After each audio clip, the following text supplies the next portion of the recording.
Corinth की कलीसियाओं के नाम पौलुस की पत्री पर हमारे इस अध्ययन में आपका स्वागत है। आज हम पुस्तक का परिचय देंगे और इसकी रूपरेखा को समझने का प्रयास करेंगे। पहला कुरिन्थियों अध्याय 1:1-3 में हम पढ़ते हैं, पौलुस की ओर से जो परमेश्वर की इच्छा से यीशु मसीह का प्रेरित होने के लिए बुलाया गया, और भाई सोस्थिनेस की ओर से परमेश्वर की उस कलीसिया के नाम जो कुरिन्थुस में है, अर्थात उनके नाम जो मसीह यीशु में पवित्र किए गए और पवित्र होने के लिए बुलाए गए हैं, और उन सब के नाम भी जो हर जगह हमारे और अपने प्रभु यीशु मसीह के नाम से प्रार्थना करते हैं। हमारे पिता परमेश्वर और प्रभु यीशु मसीह की ओर से तुम्हें अनुग्रह और शांति मिलती रहे। यहाँ पौलुस उस कलीसिया को लिखते हैं जिसे वह अच्छी तरह से जानते हैं। पौलुस ने अपनी दूसरी मिशनरी यात्रा के दौरान न सिर्फ इस कलीसिया का निर्माण किया, वरन उन्होंने वहां 18 महीने बिताए थे। इसलिए हम इस पत्री में उनके व्यक्तिगत संबंध के चिन्हों को देख पाते हैं।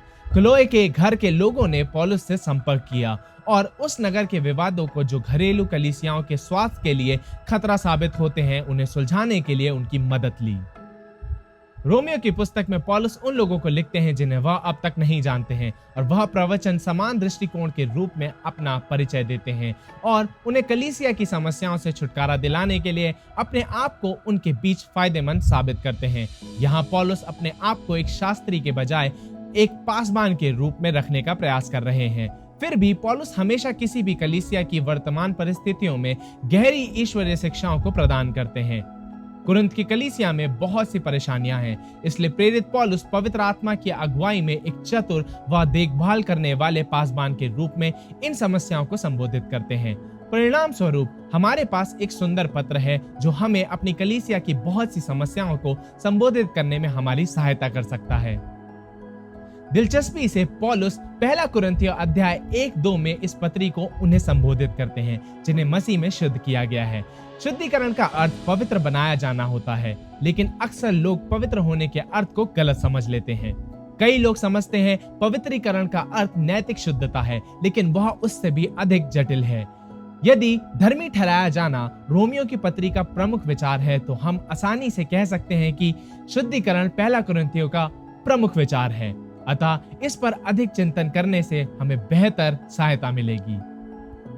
धर्मशास्त्र में पवित्र शब्द के 4 प्रमुख अर्थ हैं। पहला, पवित्रता परमेश्वर की एक विशेषता है जिसका अर्थ सच्ची ईश्वरता है, यानी सच्चा परमेश्वर। यह सात्विक पवित्रता है जिसे केवल यहोवा परमेश्वर से ही जोड़ा जा सकता है।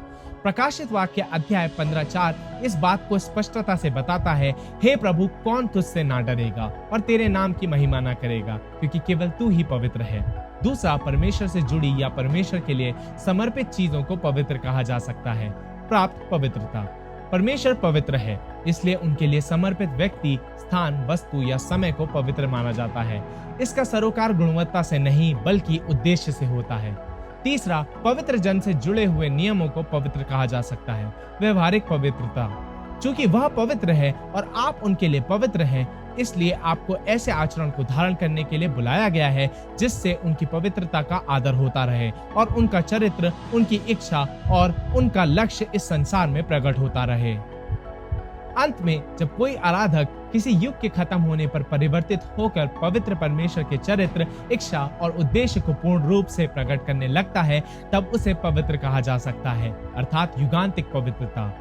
यह रूपांतरण वर्तमान में प्रारंभ होता है, लेकिन यह तब सिद्ध होगा जब हम पहला यूहन्ना अध्याय 3:2 में उनके विषय पर लिखी प्रतिज्ञा को पूरा होता देखेंगे। जब वह प्रकट होगा तो हम उसके समान होंगे, क्योंकि उसको वैसा ही देखेंगे जैसा वह है। यूहन्ना इससे आगे कहते हैं, और जो कोई उस पर यह आशा रखता है वह अपने आप को वैसा ही पवित्र करता है जैसा वह पवित्र है। हम यह पूछ सकते हैं कि फिर पौलुस ने यह पत्र उन लोगों के लिए क्यों लिखा है जो मसीह में पवित्र किए गए हैं और संत रूपी बुलाए गए हैं। लोगों के लिए पवित्रता एक दर्जा है, एक स्तर के लिए बुलाहट है और चरम कारणवादी रूपांतरण की एक प्रक्रिया है। कोई भी विशेष उपयोग एक या दूसरे पहलू पर जोर दे सकता है या पूरी बात की मंशा को समझाने के लिए किया जा सकता है।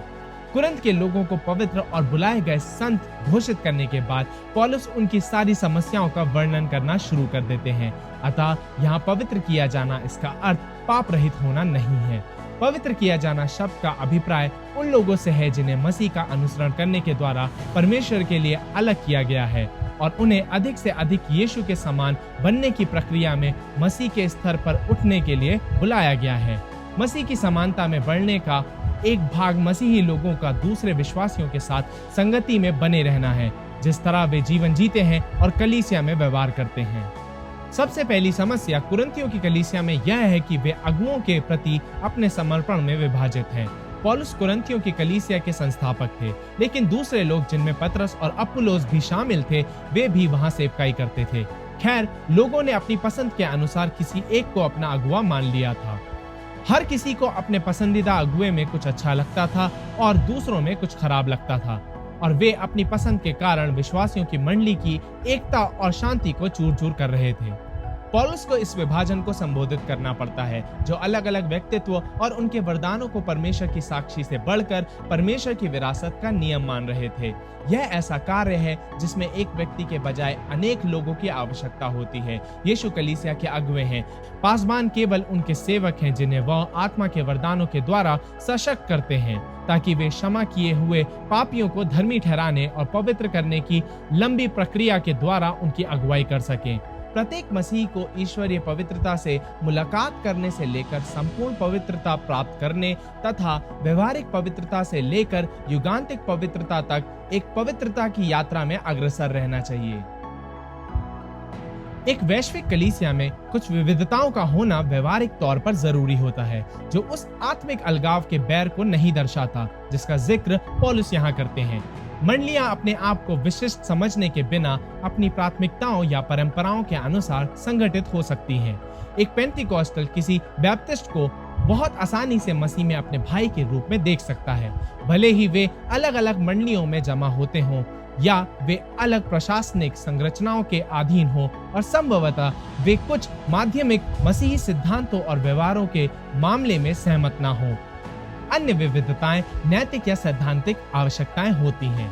कुछ शिक्षाएं या आचरण वचन से इतने विचित्र होते हैं कि उन्हें बिल्कुल ग्रहण नहीं किया जाना चाहिए, और जो लोग उनको बढ़ावा देने के लिए दबाव डालते हैं उन्हें भगा देना चाहिए।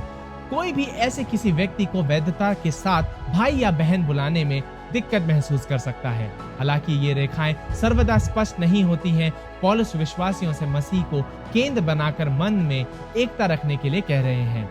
हमें कुछ मामलों में अन्य विश्वासियों से अलग या दूर होने में धीमे और सतर्क होना चाहिए। फिर अध्याय 5 में पौलुस अनैतिकता की समस्या का सामना करते हैं। अन्य जातियों के समान व्यवहार करने की आदतें उस क्षण से समस्या बनी थी जब से कलीसिया ने प्रेरितों के काम 10 से 15 में अन्य जातियों के विश्वासियों के लिए अपने द्वार को खोल दिया था। पौलुस कलीसियाओं को डांटते हैं कि वे अति अनैतिक कामों को मंडली में होते हुए देखकर भी अनदेखा कर देते हैं। पौलुस पहला कुरिन्थियों अध्याय 5:11 में कहते हैं, पर मेरा कहना यह है कि यदि कोई भाई कहलाकर व्यभिचारी या लोभी या मूर्ति पूजक या गाली देने वाला या पियक्कड़ या अंधेर करने वाला हो तो उसकी संगति मत करना, वरन ऐसे मनुष्य के साथ खाना भी ना खाना। और फिर वह अध्याय 5:13 में कहते हैं, इसलिए उस कुकर्मी को अपने बीच में से निकाल दो। उन्हें लिखे हुए अपने अगले पत्र में वह उन्हें इन आत्माओं को क्षमा करने के लिए प्रोत्साहित करेंगे जब उनके अनुशासन ने अपना कार्य कर लिया होगा और वास्तविक पश्चाताप प्रकट कर दिया होगा। अब क्या आज हमारी कलीसियाओं में अनैतिकता की समस्या है? जी हाँ, बिल्कुल है। पौलुस हमें बताते हैं कि जब हमें कलीसिया में अनैतिकता दिखाई दे तब हमें क्या करना चाहिए। सर्वप्रथम इसे शीघ्रता से संबोधित किया जाना चाहिए और दुष्ट व्यक्ति को मंडली से बाहर निकाल देना चाहिए। मत्ती अध्याय 18 हमें इस प्रकार के व्यक्ति को निकालने से पहले उसे पापों के चंगुल से छुड़ाने के लिए एक प्रक्रिया का सुझाव देता है। फिर पौलुस कहते हैं कि यदि वास्तविक पश्चाताप प्रकट होता है तब उन अपराधियों को क्षमा कर दिया जाना चाहिए। अध्याय 6 में पौलुस बताते हैं कि कुरिन्थ में विश्वासी जन आपसी झगड़ों को सुलझाने के लिए एक दूसरे को न्यायालय में ले जाते हैं। यीशु के नाम पर सारे शहर में यह कितनी शर्मिंदगी की बात है। मसीह पर सार्वजनिक रूप से बिखराव डालने की तुलना में हानि उठा लेना ही बेहतर है। यदि अविश्वासियों को उन मामलों पर निर्णय लेने की अनुमति दी गई हो जहां मसीही लोग एक दूसरे का इस्तेमाल कर रहे हैं और एक दूसरे को गालियां दे रहे हैं, पौलुस उनसे कहते हैं कि यदि उन्हें कोई समस्या है तो उन्हें कलीसिया के आत्मिक लोगों को बुलाना चाहिए ताकि वे अपनी राय दें या उनकी समस्या का फैसला करें। हालांकि मसीह के नाम को सार्वजनिक रूप से बदनाम करने से अच्छा हानि उठाना है, लेकिन उससे भी बेहतर यह है कि उस समस्या को कलीसिया में ही सुलझा लिया जाए। यह कोई भूल जाने वाली आज्ञा नहीं है, परंतु यह कलीसिया के भीतर ही न्याय का फैसला करने तथा हमारे झगड़ों के प्रभाव के प्रति सतर्क रहने की पुकार है, जिससे हमारे सुसमाचार की गवाही प्रभावित होती है। पहला कुरिन्थियों अध्याय 7:1 में पौलुस नए विषयों की श्रृंखला को उनकी पूछताछ के आधार पर आरंभ करते हैं, जिसे वहां के लोगों ने उन्हें लिखा था। वह लिखते हैं, अब उन बातों के विषय में जो तुमने लिखी। अध्याय 8 से 10 में पौलुस मूर्तियों को बलि स्वरूप चढ़ाए गए मांस को खाने की अनुमति देने या उसे वर्जित करने पर चिंतन करते हैं। यह प्रेरितों के काम 15 में भी चिंता का विषय था, जब आधिकारिक रूप से अन्य जातियों के लिए बिना उनके यहूदी बने भी उनके लिए कलीसिया के द्वार को खोल दिया गया था। पहला कुरिन्थियों अध्याय 11 के पहले आधे भाग में पौलुस कलीसिया में महिलाओं की भूमिका की चिंताओं को संबोधित करते हैं। बहुत सी कलीसियाओं में आज भी यह बहस हो रही है। अध्याय 11 के बाकी के आधे भाग में पौलुस कुरिन्थ वासियों के द्वारा प्रभु भोज को असंवेदनशीलता और अनुचित रूप से खाने की समस्या को संबोधित करते हैं, जिसे आज कई लोगों द्वारा यूरिस्ट या प्रभु भोज के विस्तार समारोह के रूप में ग्रहण किया जाता है। अध्याय 12 प्रारंभ होता है, हे भाइयों, मैं नहीं चाहता कि तुम आत्मिक वरदानों के विषय में अनजान रहो। पौलुस की चर्चा के आधार पर हम जान पाते हैं कि वहां की सभाएं थोड़ी अव्यवस्थित थीं और अगुओं द्वारा बेहद कम अनुशासित की जाती थी। कोई भी उन्हें देखकर कह सकता था कि ये अनुशासनहीनता के साथ पवित्र आत्मा को प्रति उत्तर देने वाले अनुशासनहीन लोग लगते हैं। वे लगातार मूर्ति पूजकों की दुनिया के व्यवहारों का अभ्यास करते थे, अर्थात हर एक जन स्वयं को दूसरे से बढ़कर दिखाने का प्रयास करता था। रोमियो के समान पौलुस वरदानों की विविधता में एकता रखने के लिए प्रोत्साहित करते हैं, क्योंकि वरदानों को देने वाले उन्हें एक साथ बढ़ाते हैं। उन्हें अनेक अंग वाला देह बनना है, जिससे वे एक दूसरे की आवश्यकताओं की पूर्ति कर सकें। 3 अध्यायों के पाठ्यक्रम में पौलुस उनकी गलतफहमियों और आत्मिक वरदानों के संदर्भ में उनके अव्यवस्थित व्यवहार का सामना करेंगे, और अध्याय 13 में उन्हें वह देंगे जिसे वे पहला कुरिन्थियों अध्याय 12:31 में कहते हैं, और भी सबसे उत्तम मार्ग अर्थात प्रेम का मार्ग। सारांश में अध्याय 12 में पौलुस हमारे ऊपर पवित्र आत्मा की सामर्थ्य का वर्णन करते हैं। अध्याय 13 में वो हमारे भीतर पवित्र आत्मा की सामर्थ्य का वर्णन करते हैं। अध्याय 14 में पौलुस बताते हैं कि जब पवित्र आत्मा हमारे ऊपर और हमारे भीतर कार्य करे, तब हमें किस प्रकार के क्रम का पालन करना चाहिए। पहला कुरिन्थियों अध्याय 15 में पौलुस मृतकों के पुनरुत्थान के विषय में बात करते हैं, अर्थात यीशु के और हमारे बारे में। कुछ लोग विश्वासियों की अनंत अवस्था पर सवाल उठाते हैं और मरे हुओं में से जी उठने का खंडन करते हैं। पौलुस कहते हैं कि मसीह के जी उठने का खंडन करने का अर्थ सुसमाचार का खंडन करना है। वह बल देते हुए कहते हैं कि हमारे पुनरुत्थान का खंडन करने का अर्थ यीशु के पुनरुत्थान का खंडन करना है, क्योंकि वे पाप और मृत्यु के निमित्त परमेश्वर की सामर्थ और सारी बातों का सार हैं। मसीह के चेले स्वयं प्रकृति की प्रचंड लालसाओं का खंडन करते हैं और मसीह के कारण दुख उठाते हैं। यदि मसीह की सेवा के लिए उन्हें केवल यही जीवन दिया गया है, तो उन्हें बुरी तरह से धोखा दिया गया है। लेकिन इसके ठीक विपरीत जितने मसीह में हैं, उन्हें रूपांतरित, अनश्वर व अनंत देह में मसीह के पुनरुत्थान की सामर्थ को साझा करने की प्रतिज्ञा दी गई है। अध्याय 16 में पौलुस छोटे वाक्यों की श्रृंखला के साथ अपने पत्र को समाप्त करते हैं। वह साप्ताहिक भेंटों के बारे में निर्देश देते हैं। वह निवेदन करते हैं कि वे उनके चेले तीमुथियुस को अपना लें। वह अपुल्लोस के पास संदेश भेजते हैं। वह कलीसिया से आग्रह करते हैं कि वे अपने अगुओं के अधीन रहें और उन्हें आर्थिक सहायता प्रदान करने के लिए धन्यवाद करते हैं। पौलुस प्रदेश से उन्हें अपनी शुभकामनाएं भेजते हैं और उन्हें आपस में प्रेम से रहने के लिए प्रोत्साहित करते हैं। जैसे हम समाप्त करते हैं, यदि आप कलीसिया से जुड़े हुए हैं तो निसंदेह आपने इस तरह की समस्याओं को कलीसिया में अवश्य देखा होगा। आपको उन्हें अनदेखा नहीं करना चाहिए। इसके बजाय आप अपने अधिकार के अनुसार पौलुस द्वारा बताए गए सुझावों का उपयोग उचित रूप से कर सकते हैं।